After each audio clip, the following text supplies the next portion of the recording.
अस्सलाम वालेकुम dear viewers, असांजे चैनल ते खुशामदीद। जीअं त यूनिवर्सिटी ऑफ सिंध जी पहिरें मरहले जी प्री एंट्री टेस्ट हुई जेका अॼु 22 अक्टूबर 2023 ते रखी वई हुई ऐं उनजी जेको आहे रिज़ल्ट अनाउंस थी चुकी आहे। जेके बि कैंडिडेट पहिरें मरहले में जेके 16 ज़िलनि मां अपीयर थिया हुया त उहे हाणे पंहिंजी एंट्री टेस्ट जी रिज़ल्ट चेक करे सघनि था। यूनिवर्सिटी ऑफ सिंध पारां एंट्री टेस्ट जी रिज़ल्ट अनाउंस कई वई आहे पहिरें ॾींहं जी।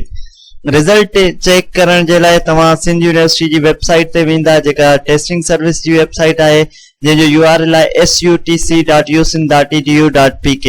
उन ते वञी करे तव्हां प्री एंट्री टेस्ट जी तव्हां ॾिसी रहिया आहियो, pre entry test for the admission to bachelor degree programs 2024 university of Sindh held on 22 October 2023 जो जेको डे 1 जी टेस्ट हुई उन जो रिज़ल्ट अनाउंस थी चुके आहे।